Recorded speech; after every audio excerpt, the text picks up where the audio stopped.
No, you're good. Because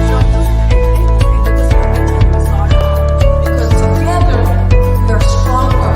Individually we are stronger. I remember every single phone counts. We're back again, my friends. Sorry, technical difficulties. My friends, as I was saying earlier, we're going to start all over again. Today, our guest is Dr. Francesco Duberli. We all know that our LGBTQI community is constantly being discriminated upon, and that is totally despicable. We are all brothers and sisters, and we are all God's children. I mentioned earlier that unfortunately between 11% and 28% of our LGBTQI community, they happen to be discriminated upon because they're not even getting promotions simply because of their sexual orientation. And to make matters even worse, our transgender workers, they are reporting they're getting either fired or not even hired. That is not acceptable because we all need to remember that this is a human rights issue and that we are all God's children and that we are all created equally. Joining us tonight is Dr. Francesco Duberli, who's the founder, CEO, and president of Survivors Pathway. He's also a brother to me. I love him very, very much. He's known locally, nationally, and internationally for promoting inclusion and equality and social justice throughout the United States and Latin America. I am so proud of all of your accomplishments, Dr. Duberli. Welcome. Welcome to On Point with Rachel Tourgeman. How are you tonight? Well, I'm super happy today, as always. Rachel, you know how much I love you and how much I appreciate everything you do. So being here in your program is a great source of happiness. So thank you for having me here, and thank you for bringing this topic to your program, which I think it is really relevant. Absolutely. Very, very essential. Now, tonight, I want people to get to know you even better, which is a great thing. And I also want to have a front and center conversation with you about our LGBTQI brothers and sisters. How's that sound? It sounds great. Okay. So let's begin by where you were born. Give us some background on you. Talk to us. Well, I'm from Colombia, and I emigrated to this country almost 20 years ago, or 20 years ago. Yeah, so it's been a long journey. So that's me. That's what I was born. Welcome to America. Are there any values that you can think of, Dr. Duberli, when you were growing up that your parents instilled upon you that you would like to share with the viewers tonight? That my parents. Yeah, any values that your parents shared with you? Anything that resonates in your minds? Well, because I know I come from a family that was extremely supportive. And my dad and my mom were the type of family that believe in equality and in justice. And since I was a kid, the fact that I was gay brought to them different challenges in a time that was not that easy to have that conversation. And I remember them giving me that safe space at home and giving me that support and teaching me that whatever I was and whatever I feel about myself in that time was perfectly okay. I value that. And I guess that since I was a kid, always that idea of doing the right things for others and understanding that all people deserve good treatment and equal treatment was to me of extreme relevance, right? Into growing and understanding myself as a human being and as a person and as a man, and appreciating and value that from my parents. That's beautiful. Later on, I want to hear your story. We all want to hear your story. I know that you have several degrees, and I would like you to share with the viewers, where did you study, what degrees you have? Well, let me tell you, because I'm very proud of you. No, I know you're proud of my education, and I do too. But with time, I got into the conclusion that sometimes we value a lot that type of education, that formal education. But I am a believer that there's other knowledge and other experiences that are as important as the one that you get at universities, right? And every time that we have this conversation about that relevance of the formal education, I always bring this back because I hate to separate myself from the experiences of others that haven't had that social privilege of going Right. to masters and other type of educations, and kind of dismiss uh, that the experience of daily lives are also remarkable and important. And I know, Absolutely. you call me doctor. I like people call me just Francesco, because I do believe that who I am and what I do for people, it is not connected with the education that I gotten. I think that the education that I gotten helped me perhaps to be critical in some things, but definitely what I am and what I fight for and what I believe in comes from my own experiences as a human being in my relationship with communities, and especially with communities that are highly underserved, and communities that never have the opportunity to get to a university, perhaps to a higher degree, but whatever they know, it's so valuable, and Absolutely. have so And much that riches. brings the humanness, and that actually brings the humanness in you. Well, I like to tell our viewers that Dr. Francesco Duberli has Yeah, a just call me PhD. Francesco. I got to tell them that you have a clinical psychology degree, and you also have two masters, one in public health and one in mental health. So I am Yeah. very proud of you.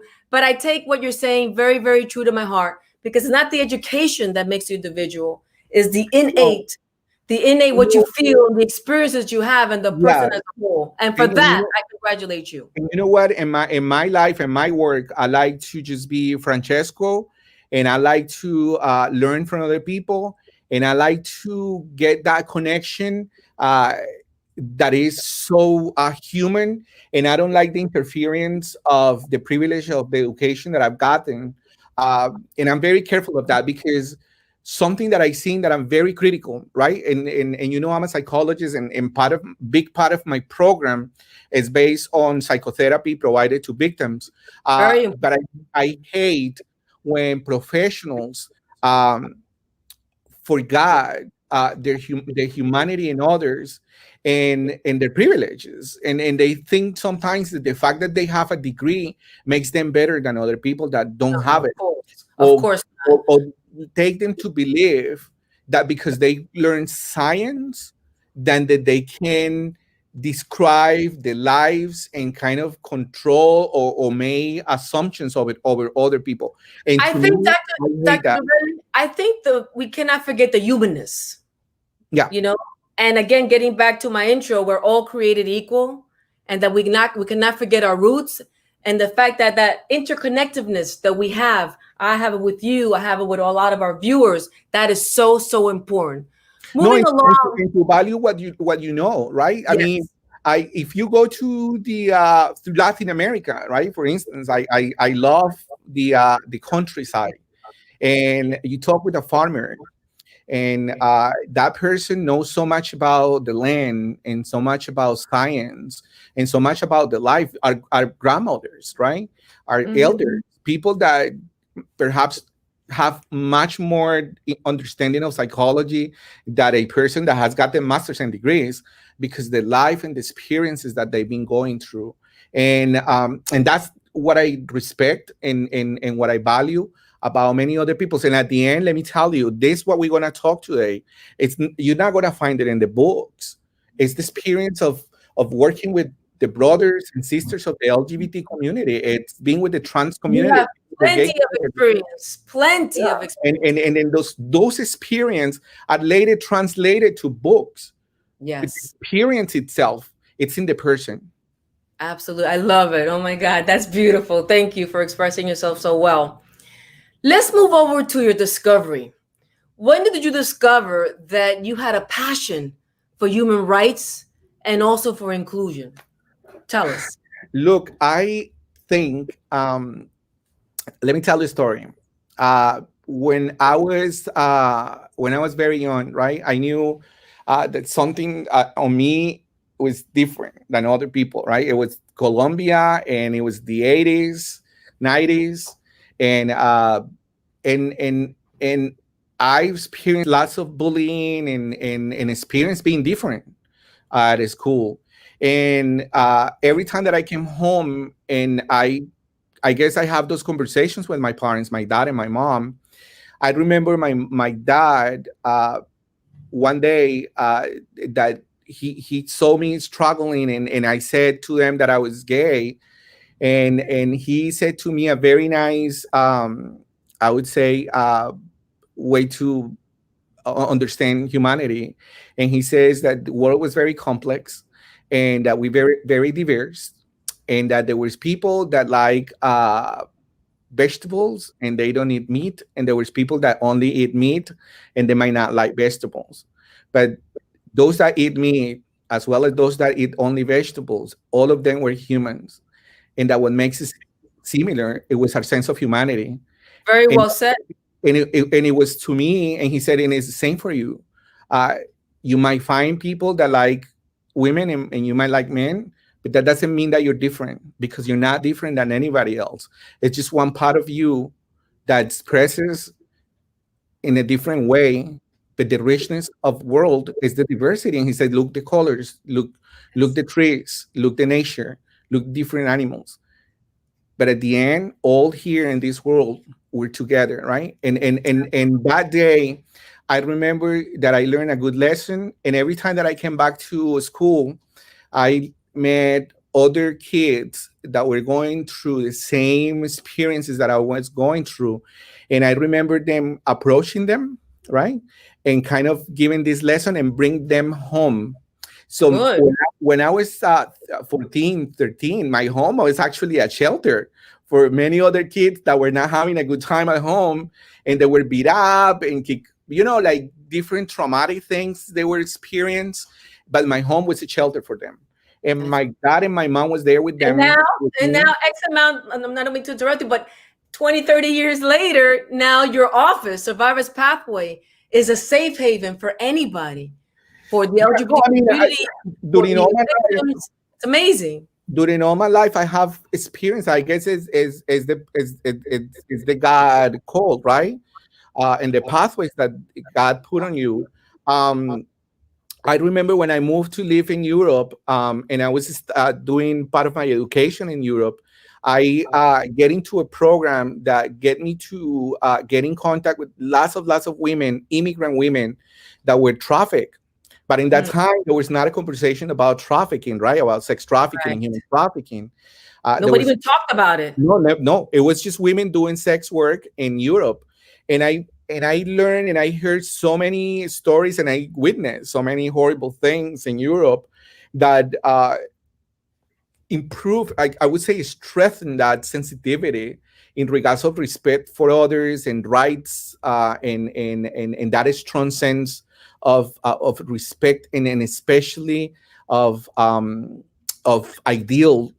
ideas about justice That for is all. gorgeous. I love it because then obviously your passion was born and you knew that you had a mission. And your mission is to help our marginalized populations, whether they're, our gay population or whether it's sexual assault or victims of domestic violence or victims of other violent crimes. That is your mission. And for that, we are totally grateful to you, Thank Francesco, you. and all of your Thank you. staff Thank you. Appreciate it. at Survivors Pathway. So that we're all on the same page, Dr. Francesco. Define for all our viewers LGBTQI and even the plus sign that I've seen also used. Talk to Okay, us. yeah, it's gay, lesbian, bisexual, transgender, and queer. Then there's I for intersex, and then the plus is because there's different communities that are claiming their space with Mhm. different experiences. I mean, the community is really diverse, so there's many different other communities, and that's the plus, right? Because then you might have many letters. So So you it's got. very right. So it's very fluid. It's variant with the Yeah, plus. I mean, yeah, it's very diverse. I guess the word is diverse because we're a diverse community, different experiences, right? So you got Right. gay, lesbian, bisexual, transgender, or trans-identified people, queer, and intersex, but then there's other experiences because we're a very diverse community, very complex community. And then that's why we Absolutely. say LGBTQ plus, right? So that the other communities are also acknowledged and embraced within the context of the gender identity and sexual orientation We're aspect. going to get to in a second. So analyzing it, we understand the lesbian, the bisexual, the gay. Okay, the queer. Can you explain? Because a lot of people are saying, but what is the difference between somebody being gay and queer? And it's kind of confusing. Why using the term queer? Isn't that explained to us? Is that a derogatory? No, well, there's a movement that is being very important, and is that movement that try to reclaim words that has been derogatory Right. I and thought words so. that has been painful to the community, and then transform them in something more positive. And queer is, I guess is the greatest example, because queer used to be a highly derogatory terminology for gay. Exactly. But today's day, queer, it's a very highly intellectualized word. If you go to the universities, you can find queer poetry, queer studies, queer sciences, queer art, right?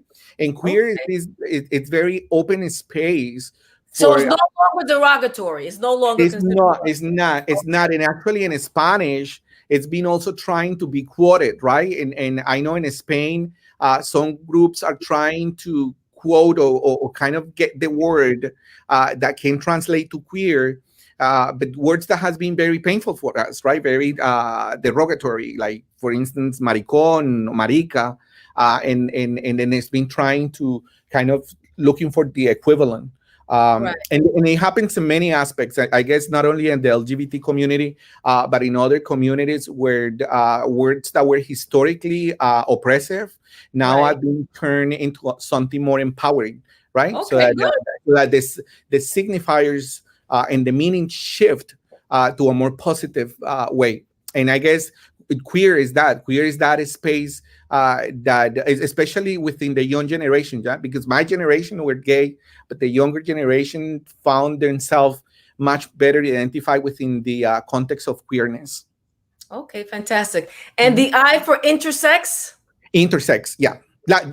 Like for instance, that was another one, like before, intersex were the people that used to be called hermaphrodites.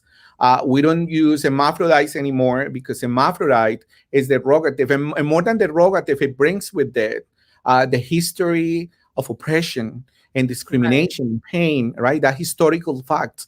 So because we want to shift and change that horrible past, in the correct way to express and describe a person is intersexual, intersex. Okay. Mhm. Is sexual orientation related to gender identity? Can you clarify the differences? Sexual Sure, yeah. orientation, gender identity.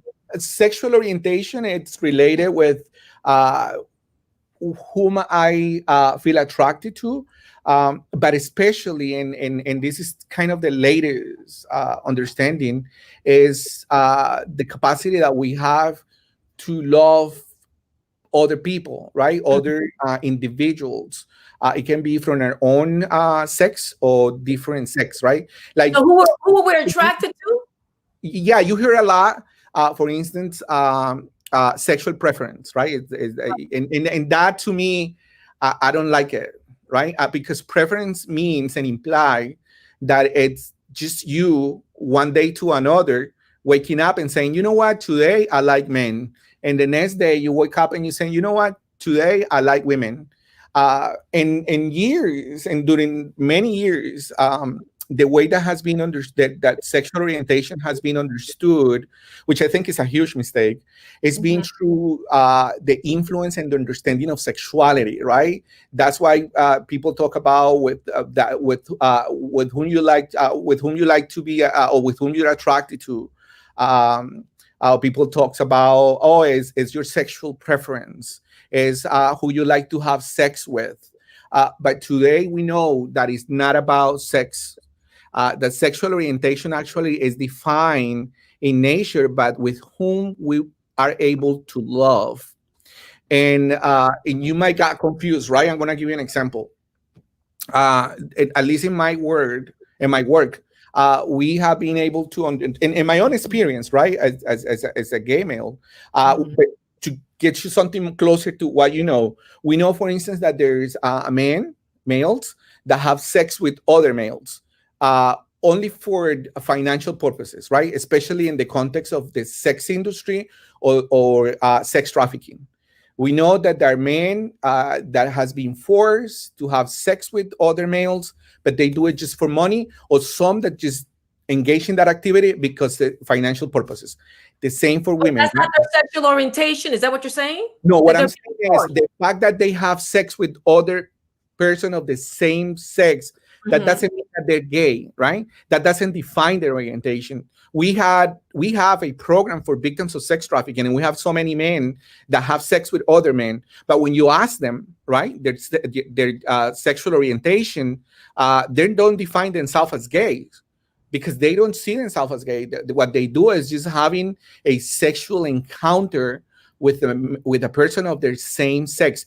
The same happened with some women. There are women that have sex with other women, some for money, but it's very well known that there's some couples that might like to bring another women into this sexual intercourse, right? So it's the husband, the wife, and another woman, and they have sex, the three of them, and the two women. But that doesn't mean that that lady is Right. lesbian, because if you ask her, she's heterosexual. She has her husband.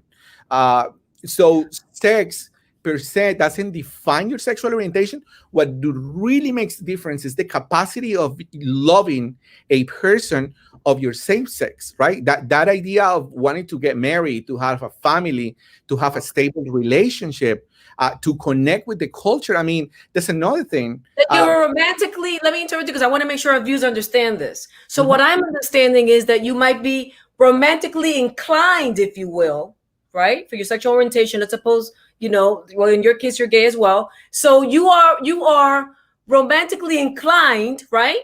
To be attracted to men, correct? Is that a safe way of putting it? I'm going to give you an example. I'm going to give you a better example, right? My experience. Okay. I came out as gay when I was 13 years old, and my parents were very supportive, uh, very supportive. God And bless them. when I was 20 years old, I was having fun. I was in a club, and I met a lady, a very beautiful lady. I was 20 years old. I was drunk. I was having fun, and suddenly we end up making up, right? We kissed each other. It was a very nice moment. I gave her my phone number, and then she called me next week, and she invited me to another party next week, right? Like the next weekend. Right, We to go got, out with them more. yeah, to go out again. We got drunk. We made up again. The following week, she called me again. We went out. We kissed again, but then we followed to have sex, right? And we Mhm. have sex. And then Sunday, I said we have to talk about this because we cannot continue like this. So we talked, and she said to me, "I love you. I think I love you, and I think we could have the opportunity. We can have a relationship." Um, and I was 20 years old, and I was like, "Okay, let's try it." Right? She wanted me to Right. try, and I try it. Uh, but even though we tried for a year, and I have sex with her, and we have a relationship, what never happened was I never developed love like I do love a man, right? I understand what you're saying. You understand what I'm saying? So Absolutely. And I'm sure it, that our it, viewers my understand as point well. is that sex is not what really defines your sexual orientation. It's the capacity of falling in love, wanting to be in a relationship, Exactly. having family, getting in it's more towards that area than just sex. I mean, sex definitely makes a part of it, but Right. it's the love, it's the capacity of loving the person of the same sex, what it really defines your sexual orientation. Interesting. And it's I mean, important it that all shouldn't of be you. even called sexual orientation, it should be called different. Exactly. Well, maybe it's up to you to change it. I mean, you're out there, you got Washington material. Think about that. Stay with that thought. We're Yeah. going to take a small break, and we're going to thank all our VIP advertisers for joining On Point Richard Tourgeman and for supporting the program. So thank you, VIP advertisers. I'd like to start with Jackson Health Foundation, making miracles every day. A big shout out to Charmaine and to Flavia and Anna Vega Milton. Thank you for being the fundraising arm of Jackson Health System, whereby everybody from all over the world fly into Jackson Health System to see excellent doctors. Jose Milton Foundation, Anna Vega Milton, we love you. Thank you for being oriented with your family, community, philanthropy. Thank you for giving back so much to our multicultural communities. We love you. Nicole Alvarez is an amazing attorney, immigration, family, criminal defense. You'll be hearing more of her in 2021. If you need a great attorney, look up Nicole Alvarez. And of course, we're interviewing today founder, president, and CEO of Survivors Pathway, Dr. Francesco Duberli, who deals with making public awareness of the LGBTQI community, victims of domestic violence, victims of human trafficking, victims of violent crimes, always helping our marginalized populations. Magic Waste Youth Foundation, a big shout out to Rudy, to Armando, to Christina, to Wilma, to Rebecca, to Archimedes, the whole group there, really trying to help our foster care children as they age out, look into their future and progress and be successful. Then, of course, we have Dr. Jorge Alfonso and Lucy Alfonso, president and CEO and founders of a Jewish university system, doctoral programs in education and psychology with religious modifiers. We love you. We also have Catholic Hospice. A big shout out to Jessica Joseph and Diana Lozano. And both of them are doing a fantastic job. And it's about really making a difference in Catholic Hospice. People that are nearing death to be treated with love and respect and dignity and integrity. Thank you. Thank you for loving our family members and our friends that are nearing death. United Home Care, thank you for taking care of our older adults. Thank you so much, because there's no place than to be better than your own home. A big shout out to Blanca Ceballos, Carlos Martinez, the president and CEO. And of course, we have Elaine Miseli Vasquez with Light of the World Clinic, offering free insurance for economically disadvantaged populations in Broward. Thank you to all our VIP advertisers.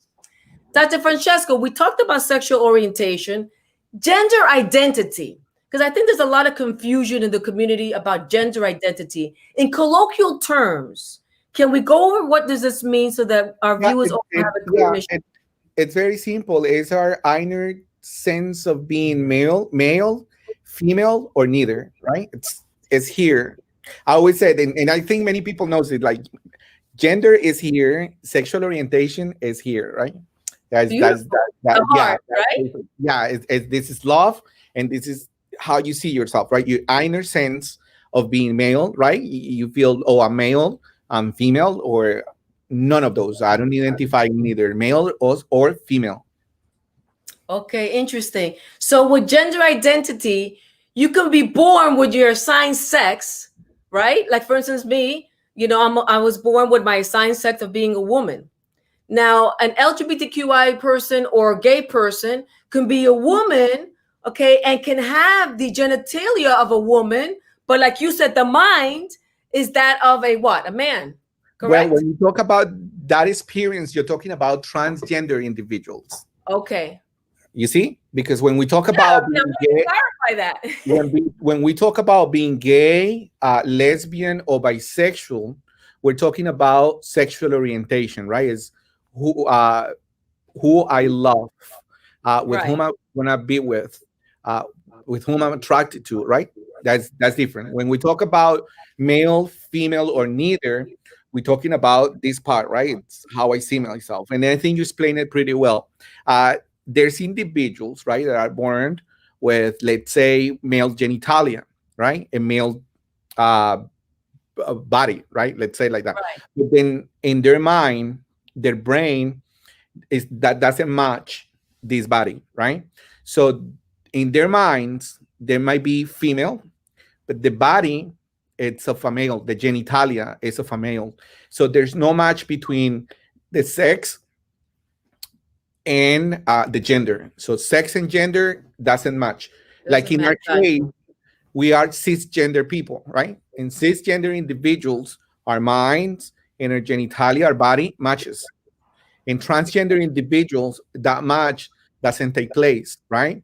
There's so many theories. Some people, there's some theory says that there's a female brain in a male body, or or in the other way And is that's why we say transgender woman, and then also say transgender women yeah, or we have men. transgender women, which is a male that transition to be a female, or Mhm. trans man that is a female that transition to be a male. Because what happened is that when that you have that type of experience, what you're gonna do is to reject that, and then you're gonna transition to be that you want to be, that you feel internally, right? So Right. you have Gotcha. males that transition to be females. I mean, yeah, and females that transition to be males. Kind of, Interesting. right? It's because it you look that much in And that that's how you get sometimes the cross dressers and the transvestites. Is that how we come up with it? well, everything goes into that umbrella of being transgender, which is what we talk about now. A good point about what you just said, and is transvestite. Transvestite can be perceived as highly derogatory here in America. So Okay. that's a word that you don't use anymore, right? Okay. So what do you say? You say trans then? You say transgender. You say Okay. transgender Well, thank because you for the education. transgender is an individual that is in the process of transitioning from one gender to another, right? Okay. So we got that now. Yeah, you Transgender. got that. So, and Thank you. within that umbrella, you have cross dressers, you have two spirits, you have transsexual individuals, you have many other experiences, but all of them connected with the fact that there's not a match between what is here and the genitalia, right? Got you. Uh, On that note, I want to ask you this. Everything that you've been saying, I'm trying to internalize it. I'm sure that our viewers are very interested too, and we're all learning, right? It's about learning. You're educating us. Societal expectations, when you look at gender identity and transgender, okay, let's look at the intricacies, Dr. Duberli, okay, of societal's expectations of gender normative behavior. Can you yeah, expound on that? sure. Society, it's been for years, for centuries, created in this very interesting, particular binary way of understanding gender. What do I mean by binary? It's either that you're male or you are female, and that if you were born with a male genitalia, you have to act upon that. And if you were born with a female genitalia, you have to act upon that.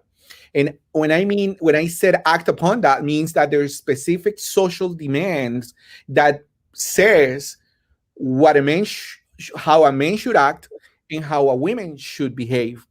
And that and it goes even farther, right? How we should dress, what colors belong to each gender, and we have to hear it a lot, right? Like for instance, males, uh, men don't cry. Women are very emotional. Right. Pink is for women. Blue is for Like boys. labeling us, really. Labeling, and but that's what is called gender expectation. It is expected and imposed by society how you have to behave. The issue is when you do not respond, or you don't fit into those demands, right? Because you're not there. Because again, your gender is identity, because your gendered your understanding of yourself in the context of gender, it's not placed within that binary formula. So Right. yeah, Would you you were say, Dr. Duberli, I don't mean to tell you, but would you say then that's where all the biases and the prejudice are born? Because people don't take time out to learn and to no, understand.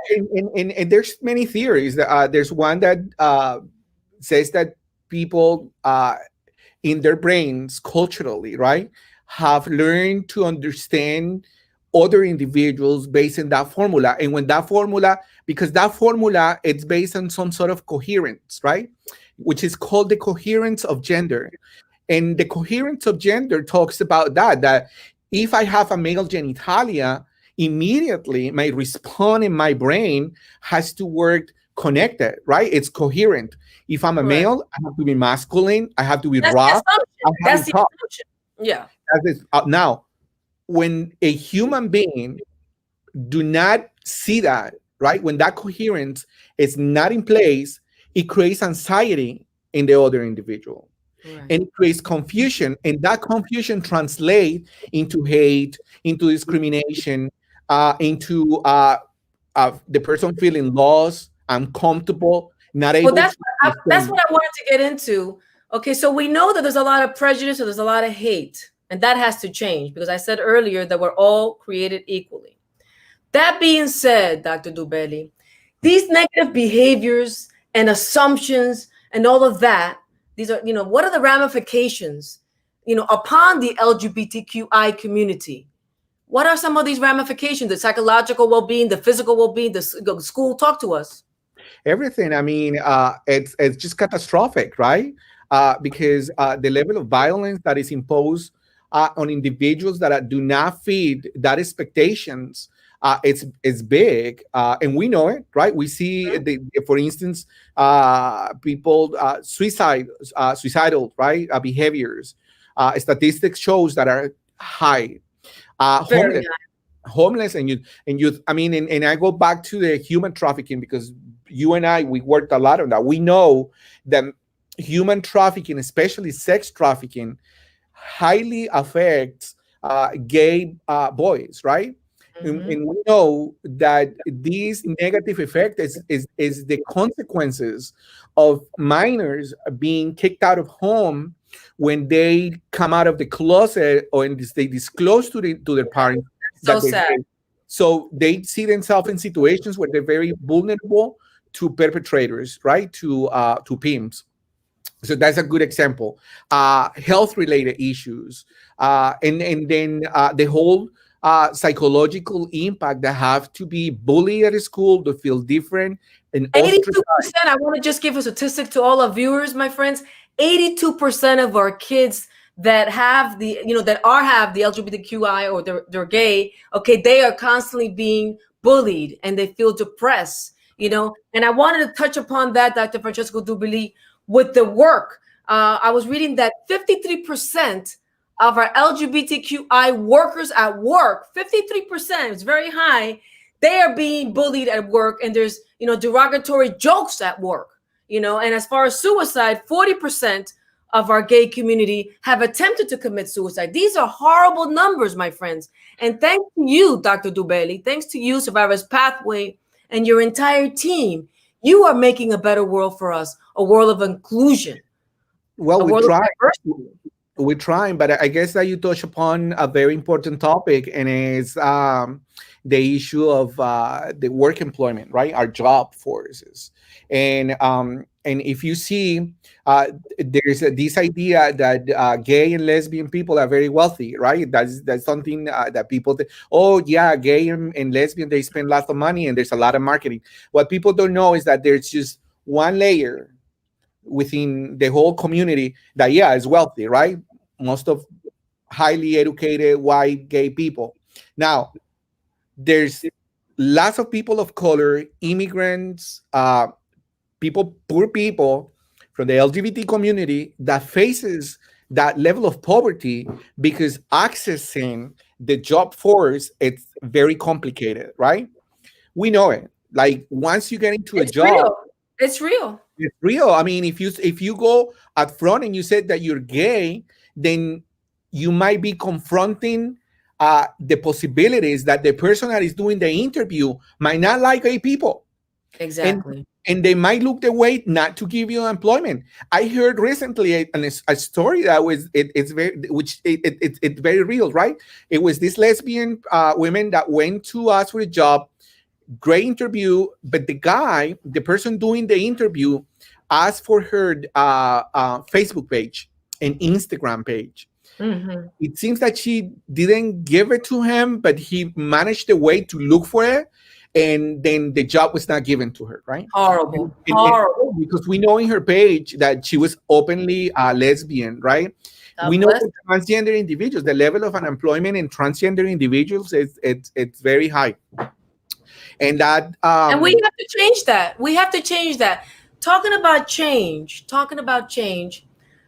you being an expert, you being an advocate, you being a champion for our LGBTQI community, talk to us about what you've seen in Miami-Dade County as far as improvement, or for that matter, in our nation, in eliminating bias and brutal violence against our brothers and sisters. Talk to us about that. well, what I seen and I'm telling you, since I was a kid, right, to now, I think that there have been big steps, right, into changing and creating better spaces for all. There's much more visibility. Uh, there's laws in place to protect individuals in the work environment, healthcare, you name it. You see more visibility on movies and actually in soap operas in Latin America, because soap operas are very important for the Latino community, right? They learn out of that.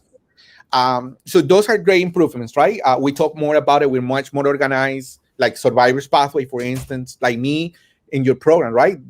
Years ago, 50 years Happy ago, to have 40 you years here. ago, you, I never might have dreamed about being talking with you about this in your program, right? Those are big steps. I think that's a good thing. Now the problem is, how do you translate all these to the actual reality of the individuals, right? How do you get into many communities, hundred millions of people that they do not yet understand, right? That they do not want to understand, that they still feel afraid about the LGBT community. How do you move the actual laws, which are in paper and look beautiful in every county, in every state? How you One make, thing is how paper, you, one thing is action. oh yeah, how you translate it to action, right? How Exactly. it becomes a reality, and how we can really get a real visibility Mhm. within every single aspect of our community.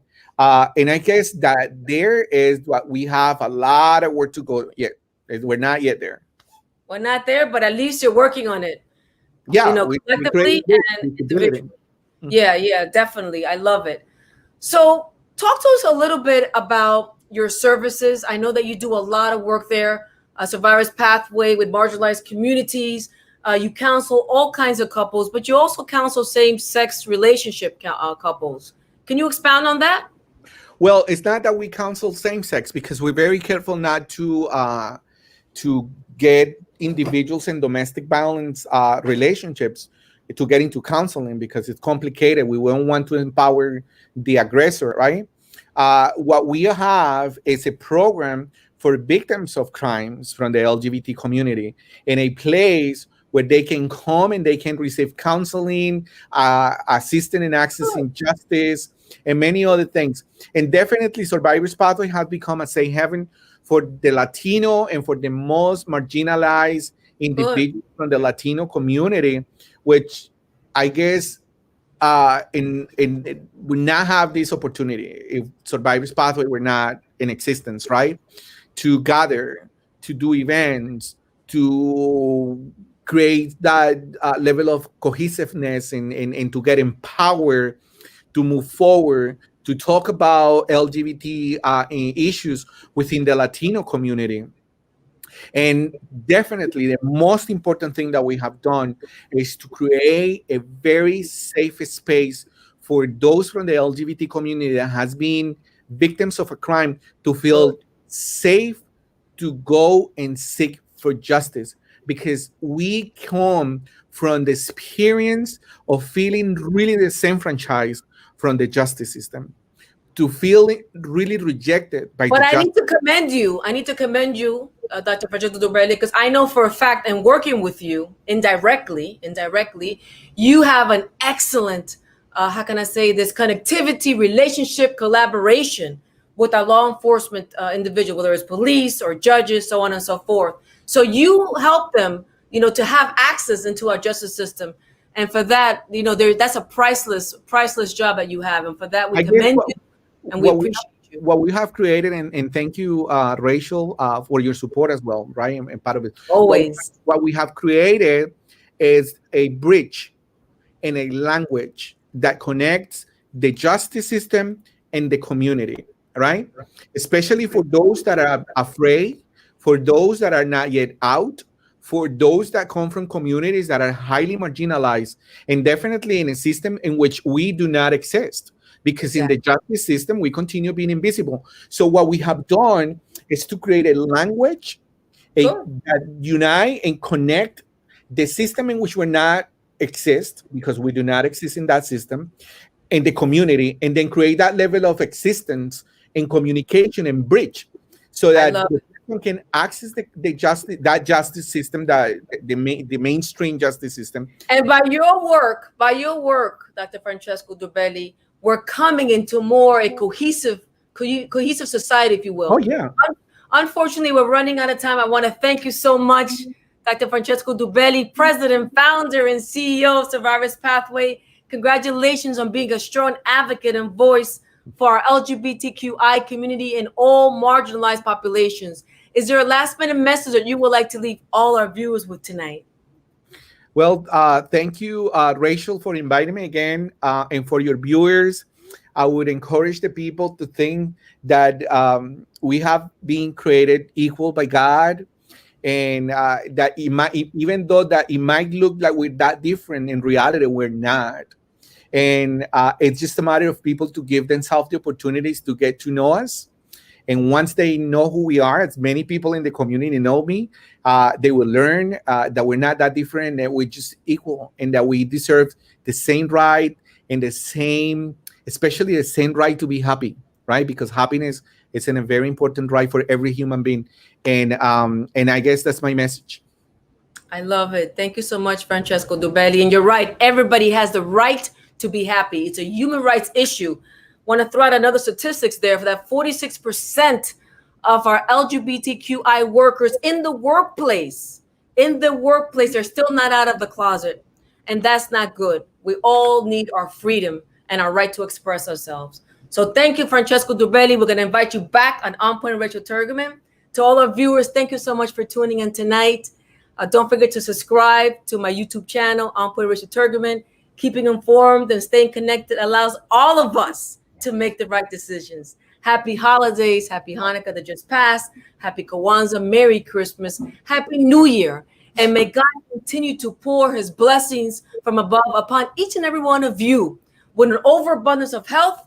And may he give us, all of us, a bunch of favor. Because if we have these two things, health and God's favor, then we have everything, my friends. God bless you all. Bye-bye for now. No, you're good.